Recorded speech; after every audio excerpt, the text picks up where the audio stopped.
There's something about travel that stirs the soul. The act of moving beyond the friendly confines of home and exploring new cultures can shift your goals, cause you to question your chosen path, or just allow you to find a renewed appreciation of everyday life. A student's desire to travel is repeated in each generation, but is continually refined and reinvented. This quest for a new perspective and a broader global vision is carried out by the University of St. Thomas's International Education Center. Journeys through the arches can allow a student to grow in ways not possible within the walls of a college campus. Powerful experiences are etched into the minds of those that venture out into the world, and they become part of them in ways they never imagined.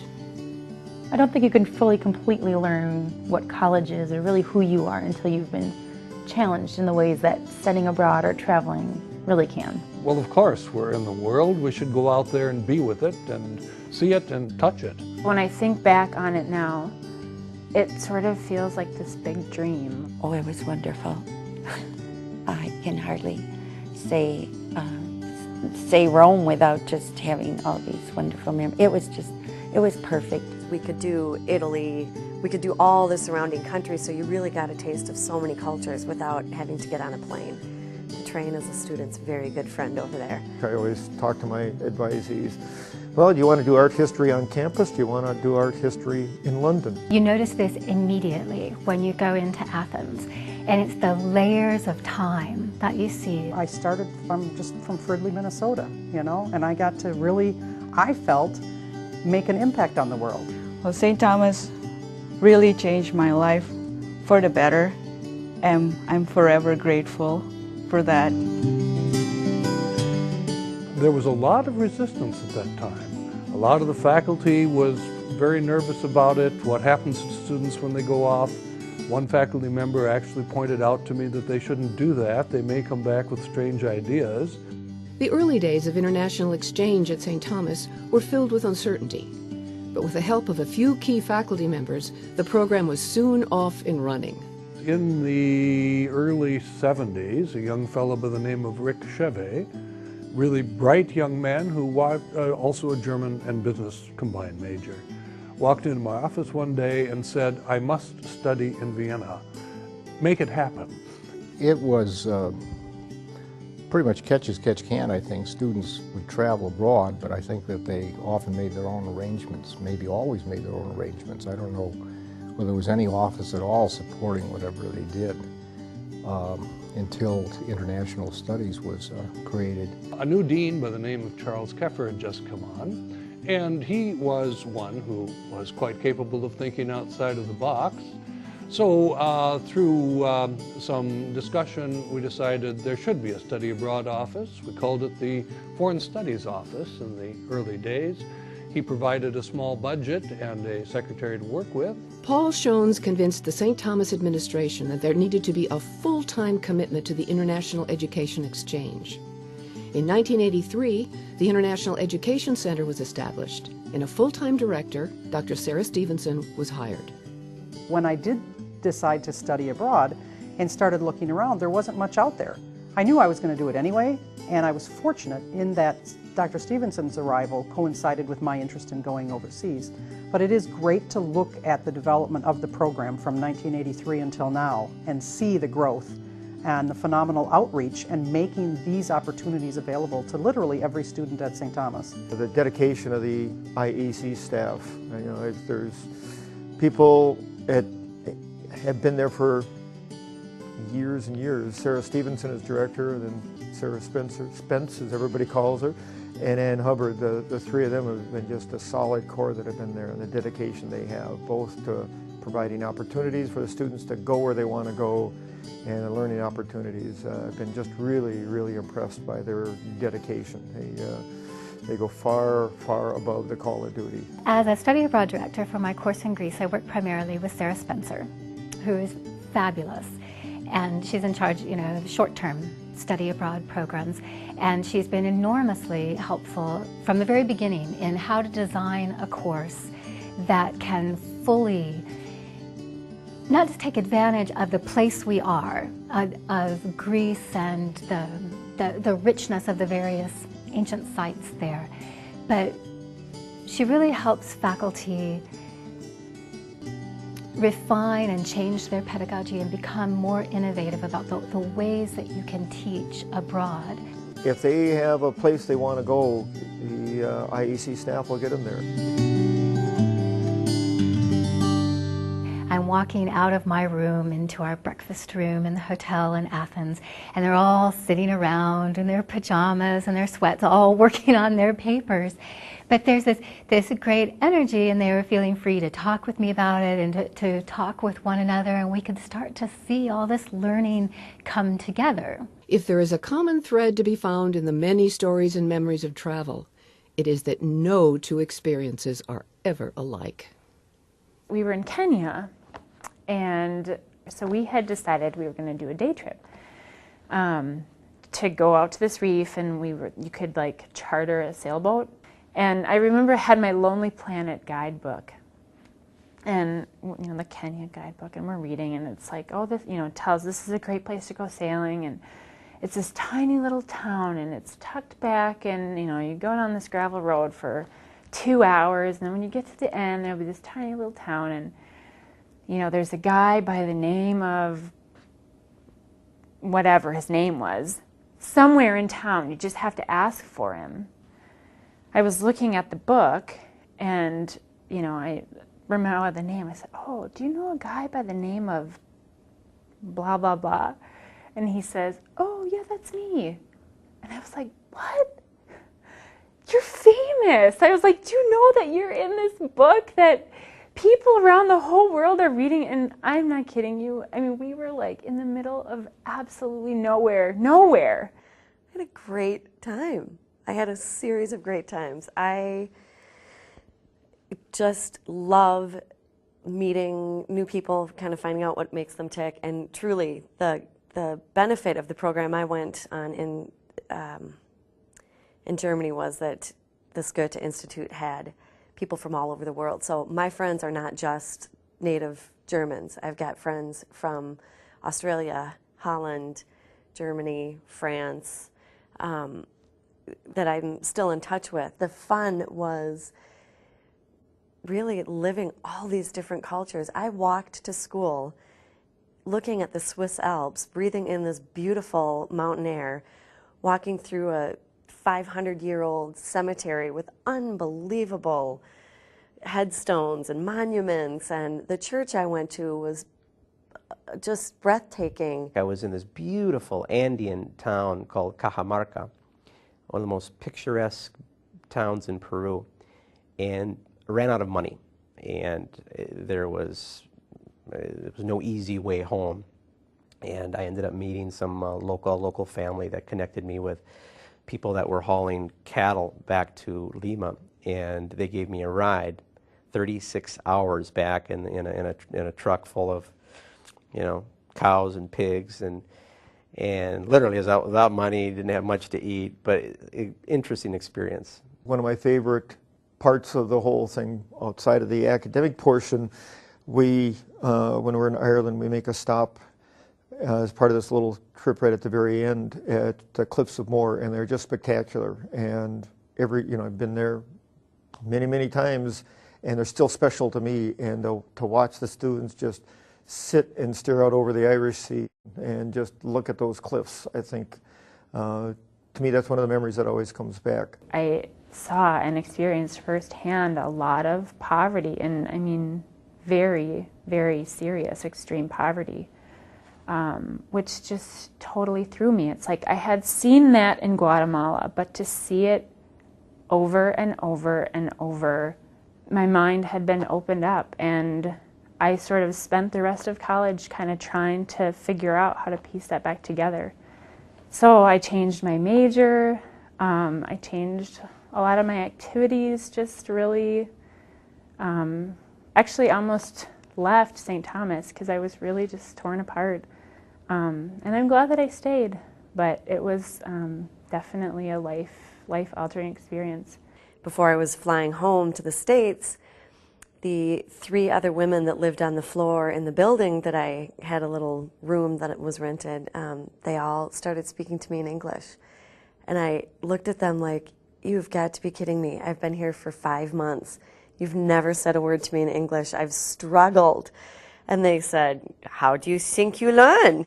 When we're in England, through a friend that I know, we go to a country pub out in the middle of nowhere. It's 300 years old. It's about a half hour south of Canterbury, and it's really out in the middle of nowhere. The road to get there is about the width of the coach, and we snuggle our way down, and the locals now know that my group comes in about the second week of June, and they come out, and my group mixes. The last few years, there's a British game called Bat and Trap, and they're out behind the pub playing that, and playing with the locals and getting to know each other. And to me, I just sit on the side and kind of, I'll get involved sometimes, but I'll just watch the dynamics that develop, and that's really special. It's a connection that I think makes the trip very different, and the students always talk about that. They enjoy going to see the sights, but they really enjoy getting those opportunities to really make a connection at the person-to-person level as well. The last week of my trip in Sevilla, in Spain, and I received an email from LSE while I was in Spain informing me that I had been accepted.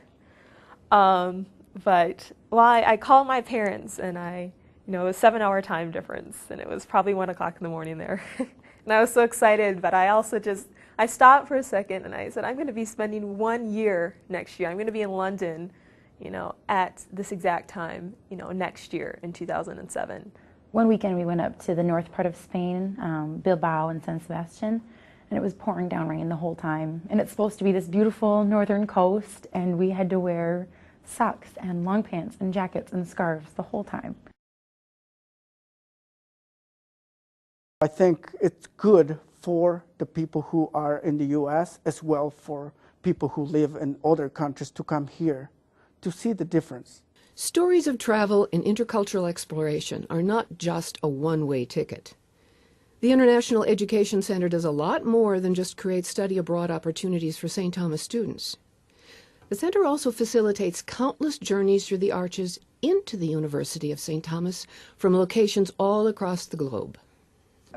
I originally came from Indonesia, and I decided to pursue my graduate program. So I started looking for a university in the United States, and a friend of mine who went to Minnesota for his undergrad suggested me to look at St. Thomas. I became the president for the International Student Association, which is globally minded students association now. With the mentor program and the ISA, I get more friends. Group of friends that we did a lot together. Either on and off campus, we're just like this huge, group of friends. So it was really fun for us. And I actually met my husband through ISA too. So I'm really grateful of my experience. St. Thomas had a great program, a lot of resources for me to succeed in living in the United States. And I have a wonderful husband and 2 adorable little boys, and I have a fulfilled life that, that I couldn't do it without St. Thomas. The International Education Center works tirelessly to seek out new opportunities and relationships that can allow international students a chance to study in the United States, a chance they might not otherwise be able to afford. One such student, Layo Hernandez, lost his parents in the early 1980s to the Civil War in Guatemala, and at the age of 5 was moved to an orphanage in San Lucas, Sullivan. He earned a scholarship to study at St. Thomas, and his journey through the arches altered the path of his life. When I first got here, it was a shocking, of course, because I came straight to a family, which is a professor from the Catholic Studies, Michael Naughton. And so I came to live in his house, and nobody spoke Spanish at all. It was too much pressure at the same time, and I was by myself. I had no one to talk to, nobody. So then St. Thomas had the International Students Office, so that was kind of like my relief area, because that's where I went, and I could find people who I could relate to, who were international students at the same time, and were able to speak Spanish, so that was kind of a relief.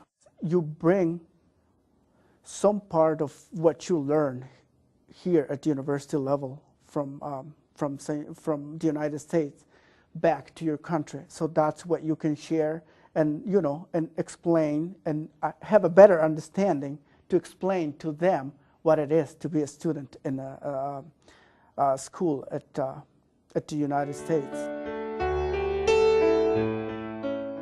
Regardless of how much of an impact it has on you, it will definitely influence the way you see the world as you move forward in the global economy.